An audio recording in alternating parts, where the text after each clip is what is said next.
What's up, KAG? Nandito na naman tayo sa pinaka-latest na balita sa Axie Infinity. So, may nakita kasi akong post dito na gusto ko mapag-usapan natin. So, dito makikita natin, Atias Legacy Playtest 1. So, dito magkakaroon lang ako ng konting reaction sa naging playtest last year. Isa kasi ako sa nakapag-test dito sa Atias Legacy. So, titingnan natin kung ano ba yung rank ko o ano ba yung tinatawag na reaction ko dun sa mga lumabas na mga result, feedback ng mga naglaro nung Atias Legacy. So, tingnan natin tong post nila na to. Sabi dito, 72.8% of players rated the playtest above 810, being extremely satisfied, which is incredibly high for the first playtest. We're working on playtest 2, and if you're wanting a chance to play, make sure you sign up on our website. So sa mga interesado dyan na i-try itong Atias Legacy, so click nyo lang yung link ng Axie Infinity, then meron kayong mga sasagutan para mabigyan kayo ng access code pagka nilaro nyo na yung Atias Legacy.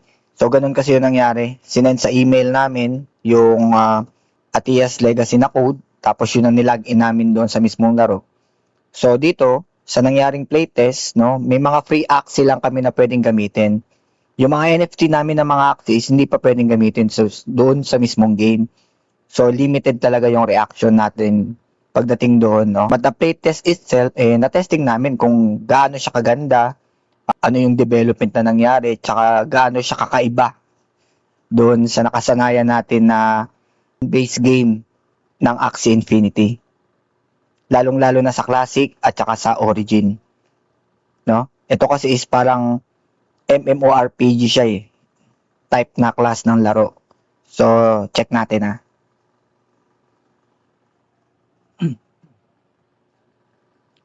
So, ito yung mga feedback. Net Promoter Score Breakdown. On a scale of 1 to 10, how excited are you to play Atias Legacy again after the first playtest? So dito ang pinakamataas na binigay na grade ng mga ng rank ng mga players is 9 and 10, no? So personally para sa akin is in between 7 and 8 siya. Passive lang ako. Bakit? Kasi limited nga lang yung naging namin ginamit namin mga Axie noon, free Axie lang.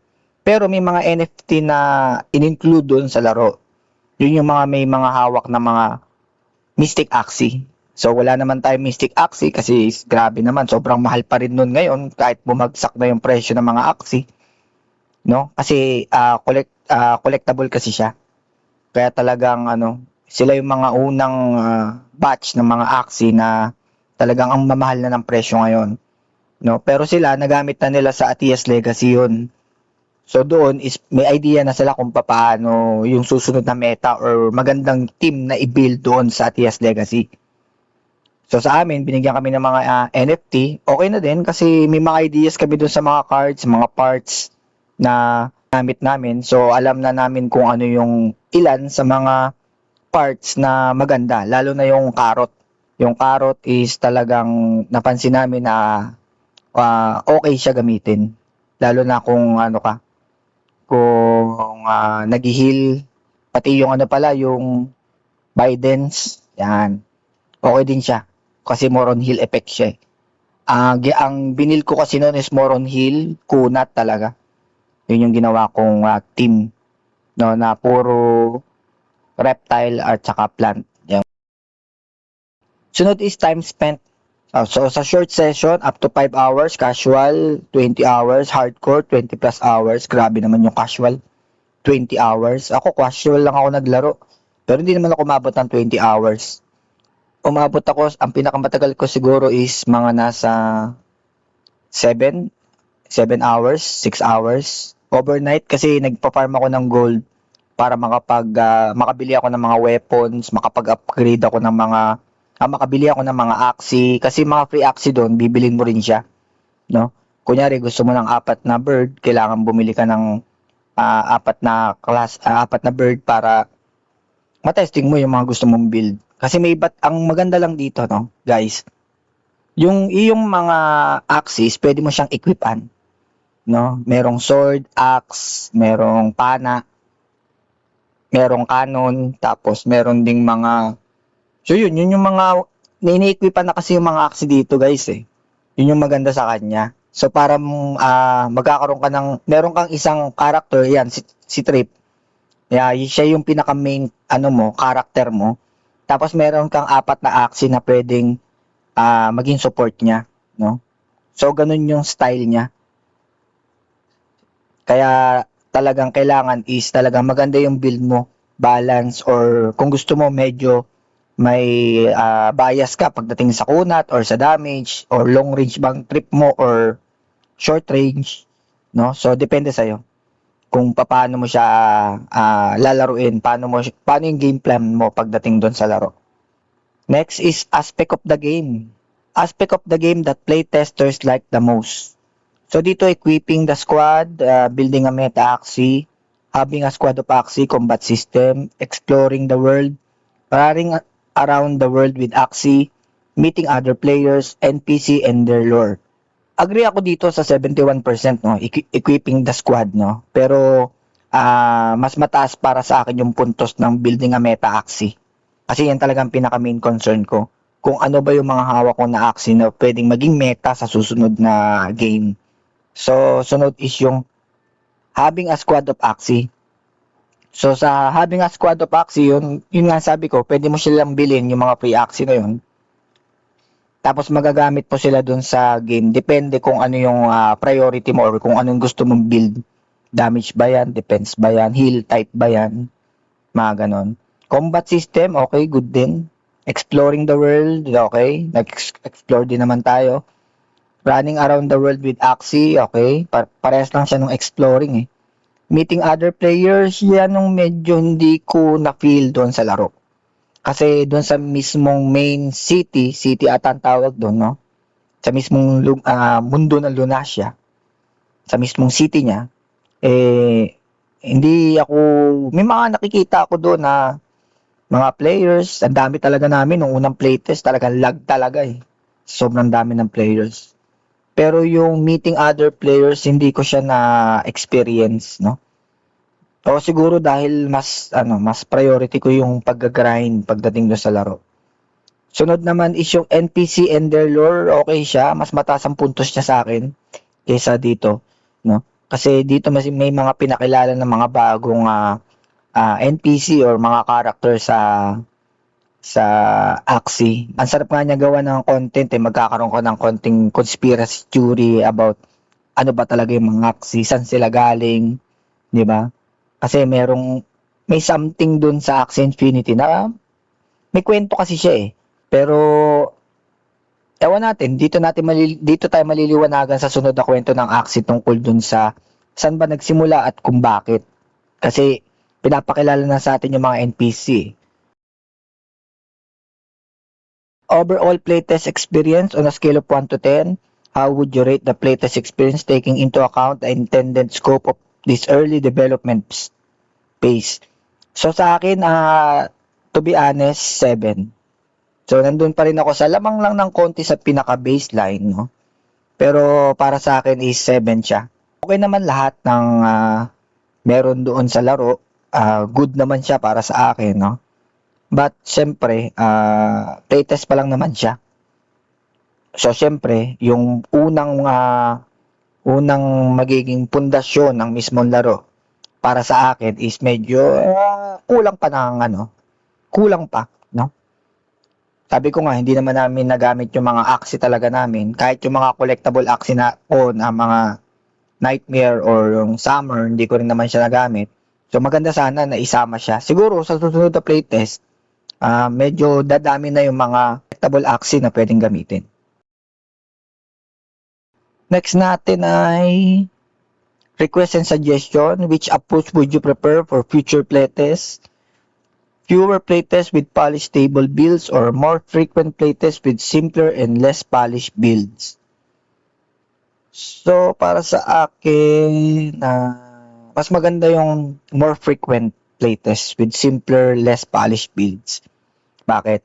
Kasi at least kunyari nagkaroon ng dalawa or tatlong changes, no? Hindi isang biglaan, madedetect agad kung may mga pwedeng gawing exploit or may mga bugs, no? Maganda kasi sa isang game is once na nasa alpha pa lang siya or nasa playtest pa lang siya, na-detect na yung mga ganun lapses. Lalong-lalo na once na naging in public na siya, so mas maganda na yung ano kasi first impression kasi yan eh. Lalo na sa mga bagong players at saka sa mga dating players, no? Paano may babalik yung paano nila mamahalin yung gameplay mismo, yung laro mismo, no? Kasi syempre, kaya lang naman talaga sumikat ang Axie dahil is play to earn siya. So pwede kang kumita. Pero nandito na kasi tayo sa era na wala na yun eh. Hindi na yun ang dapat i-market sa tao. Dapat ang minamarket dito is yung mismong laro na. Kung ano ba yung enjoyable ba siya, maganda ba siyang pagtuunan ng pansin, okay ba sa kanya mag-grind, no? At yung mga earnings, sana rewards na lang yun eh. Now, dahil loyal ka dun sa game or talagang nag-enjoy ka dun sa game, is talagang pwede kang kumita. Pero ang dati kasi is once na maglaro ka nito, bili ka na ng ganitong team, laro ka, kikita ka na, ganun lang eh. No? So nagbabago na rin kasi ang NFT world at ang crypto world. So dapat is sumasabay din tayo at yun ang gusto ko dito sa Axie. No? Sumasabay siya. Siya kasi yung nagsimula. So siya yung nag-guide lalo na dun sa mga kaparehas niya na kailangan nang baguhin yung sistema ng pagdating sa mga NFT game, no? So magandang magandang start pagdating sa magandang shift yung gagawin ng Axie Infinity, no? Pero para sa akin mas maganda, mas marami mo ng playtest kahit konti lang yung mga nabibuild doon sa mismong game kaysa naman yung kaunti yung playtest tapos imamadaliin na naman nila yung pag-release kagaya nung nangyari sa Origin. No, minadali nila nung umpisa, then ang daming bugs. Tapos may mga nag-exploit, no? So pangit.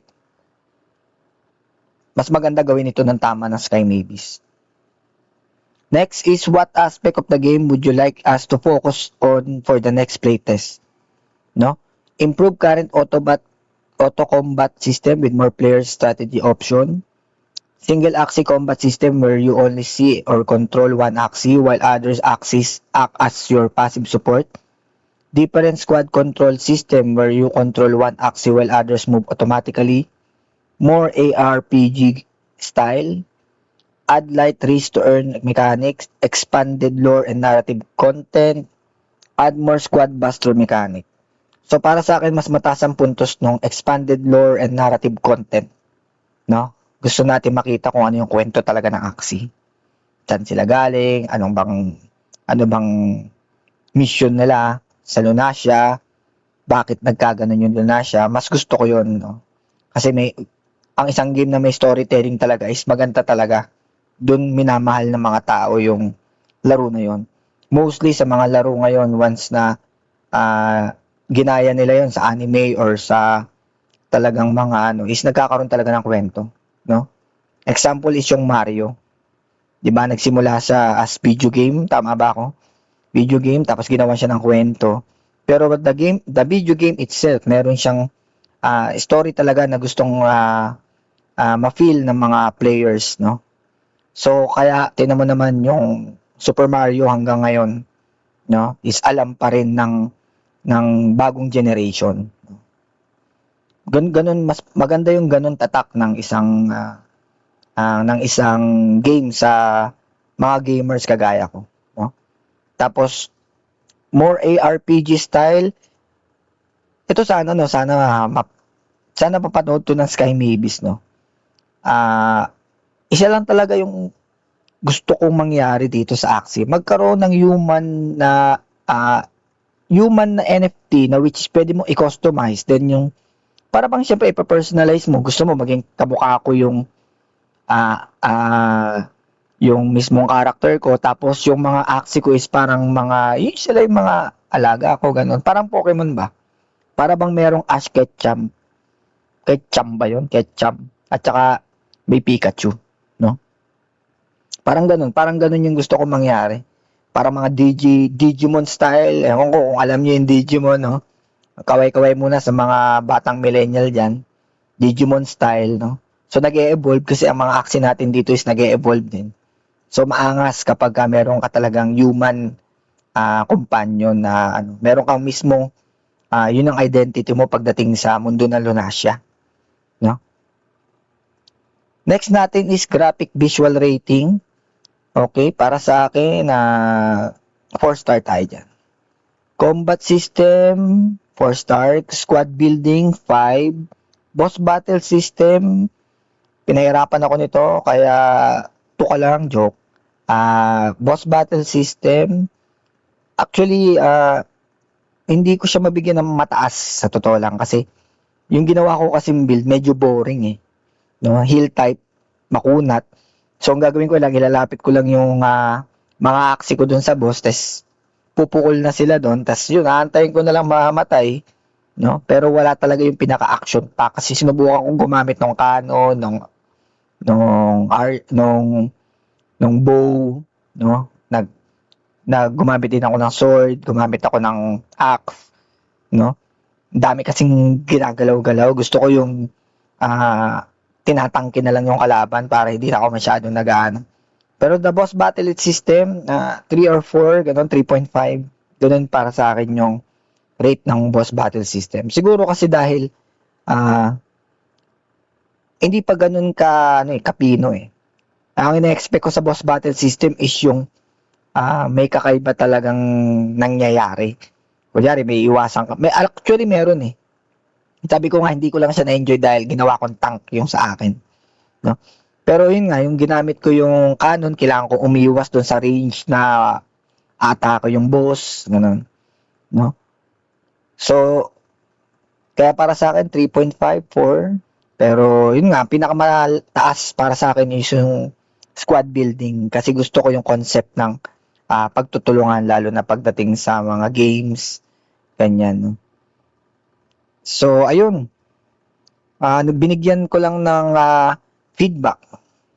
Itong feedback na ibinigay ng Atias Legacy about sa feedback na galing doon sa mga players, no? So, nagbigay rin naman ako ng nito.